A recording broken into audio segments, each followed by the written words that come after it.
J'ai envie d'entreprendre. J'ai envie de faire quelque chose. J'ai envie de gagner de l'argent en ligne. Ah, j'ai mon projet YouTube que je veux lancer.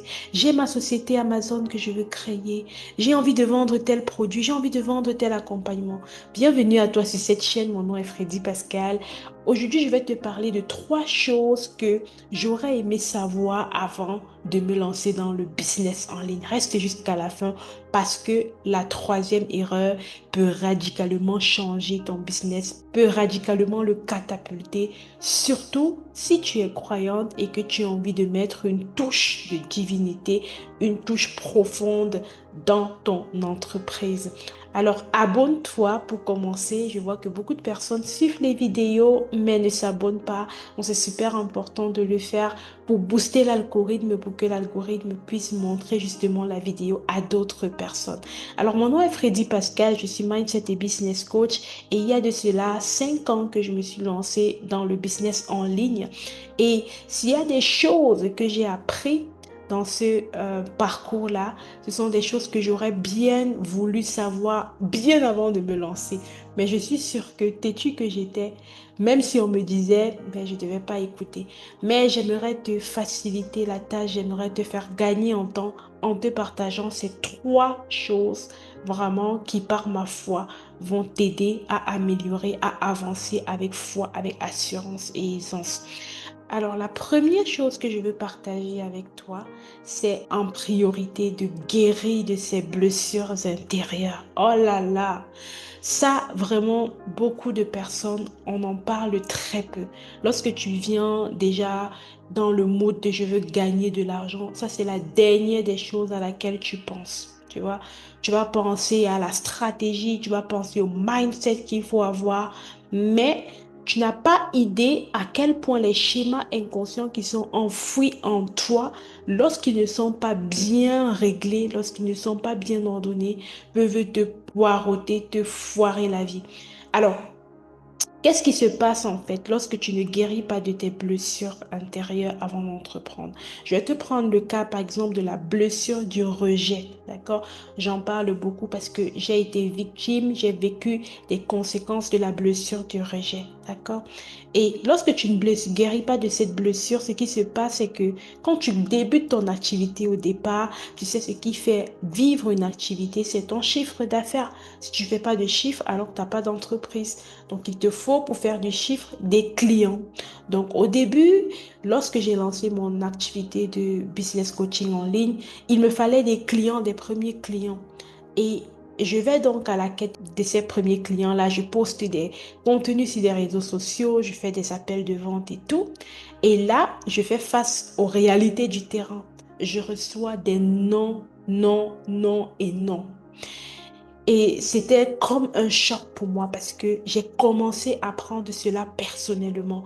J'ai commencé vraiment à prendre ces noms-là comme si c'était un nom sur ma propre valeur. En fait, ça m'a rappelé le rejet, ça m'a rappelé. En fait, j'ai commencé à douter de moi, de douter de ma légitimité, à me dire que non, j'ai encore besoin d'aller me former, je ne suis pas assez, mais les gens, ils ne peuvent pas me payer. Donc, j'ai commencé à développer des croyances comme quoi non, les gens ont raison de dire non, c'est pas assez bien ficelé mon programme. Donc j'ai commencé vraiment à me dénigrer moi-même, à m'auto-saboter. Et c'est ça véritablement le problème lorsque tu ne guéris pas de tes blessures intérieures. Et je peux te rassurer sans risque de me tromper que quelle que soit la blessure que tu as, que ce soit la blessure de rejet, d'abandon, de trahison, et quelle que soit sa nature, ben, si tu ne guéris pas de cette blessure-là, tu vas faire face à ça dans l'entrepreneuriat d'une manière ou d'une autre. Même avec tes clients, c'est pareil. Si tu as même des clients et que tu n'as pas guéri de certaines blessures, ben, tu vas pas avoir de bonnes relations avec tes clients. Et c'est comme ça que tu vas pas t'épanouir dans ton activité. Donc ça, vraiment, c'est quelque chose que j'aurais aimé comprendre la profondeur avant de me lancer dans l'entrepreneuriat. Parce qu'une fois de plus, je suis sûre que même si on m'avait dit ça, je ne devais pas vraiment comprendre. D'accord? C'est pourquoi je t'explique ça aujourd'hui. La deuxième des choses, j'aurais aimé savoir, c'est le concept du détachement. Oh my God. Détache-toi des résultats. Se détacher vraiment de toute chose. Il y a des personnes qui évoluent, d'accord, dans l'entrepreneuriat lorsqu'elles commencent, elles sont attachées à tout. Elles sont tellement attachées à leur business, tellement attachées à leur réussite, tellement attachées aux choses que, voilà, elles n'arrivent plus à vivre en fait. Toute leur vie est tournée vers ça. Toute leur vie est tournée vers leur business. 24 elles sont sur leur business parce qu'elles ont peur de rater des opportunités. Et ça, c'est quelque chose qui te poirote la vie. Le fait de ne pas te détacher, ça va faire en sorte que tu idolâtres ton business. Et ça, c'est un grand danger. Parce que si tu aspires à une vie équilibrée, hein, je crois quand même que tu es une boss lady et que tu aimerais bien avoir une vie riche de sens. Donc, c'est super important. En plus, si tu es maman, si tu es femme au foyer, si tu es épouse, si tu as d'autres casquettes, d'accord, tu ne fais pas que entreprendre. C'est super important d'être équilibré. Et pour être équilibré, il est important que tu te détaches de ton business, que tu te détaches des résultats, que tu te détaches des échecs, de tout. Donc, le détachement, c'est un principe, hein. Je salue un big up à ma coach ici. Vraiment, le détachement, c'est un principe qui a changé ma vision dans le business parce que tes résultats ne te définissent pas. D'accord? Que ce soit en bon ou en mal, ce que tu obtiens comme résultat ne définit en rien ta valeur. Parce que la vérité est que tu es déjà valeureuse même sans ces résultats-là. Et c'est pourquoi c'est important de te détacher de tes succès d'hier, de tes succès, parce qu'il y a beaucoup de personnes que lorsque elles commencent et qu'elles ont un petit succès, mais elles s'attachent à ce succès-là. Ça fait en sorte qu'elles ne vont pas aller chercher d'autres. D'accord? Donc vraiment, détache-toi de tout. Détache-toi même aussi des personnes. Beaucoup de personnes ont du mal, lorsqu'on parle par exemple de prospection, elles vont avoir du mal à aller vers des personnes, à leur parler parce qu'elles ont peur qu'on leur dise non. Donc, et c'est ça. Ou alors, beaucoup sont dans les attentes. Un client te dit je reviens et tu es dans l'attente. Ah, qu'est-ce qu'il va dire? Tu ne dors plus parce que tu attends la réponse de ce client. Parce que tu te dis non, ce client, tu vois déjà la facture que tu vas payer avec l'argent que le client va te donner. D'accord? À ce niveau, je veux vraiment te dire, détache-toi. C'est quand tu vas te détacher que tu vas créer vraiment une ambiance attractive. C'est là où tu vas te faire désirer. C'est là où les clients vont avoir envie de venir vers toi. Donc le détachement, c'est un autre principe vraiment qui a été d'une grande valeur pour moi lorsque j'ai lancé mon business en ligne. La troisième chose qui m'a véritablement aidé et qui continue vraiment à être le socle de mon entreprise, c'est d'avoir compris que l'autre est l'intérêt de Dieu dans mon affaire. Ça veut dire quoi? Ça renvoie ici au service. Savoir servir l'autre, les intérêts de l'autre. Savoir aider véritablement l'autre sans rien attendre en retour.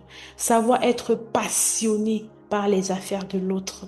C'est une clé dans le business, dans le succès. Surtout lorsque tu lances une activité de coaching, une activité d'accompagnement en ligne. C'est super important de comprendre que si tu viens dans le but, ok, d'avoir une relation humaine, alors tu dois être à l'écoute. Et être à l'écoute, c'est quoi? C'est s'investir pour l'autre personne.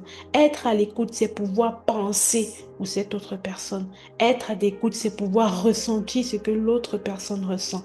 Ce n'est pas juste de voir comment est-ce que tu vas avoir ton argent derrière une personne. Parce que les gens ne sont pas ta banque. D'accord? Le plus important, c'est que tu puisses vraiment développer cette passion pour l'humain, de comprendre l'humain, de pouvoir véritablement l'aider au travers de ton talent parce que en soi, tu es une solution pour cette personne-là.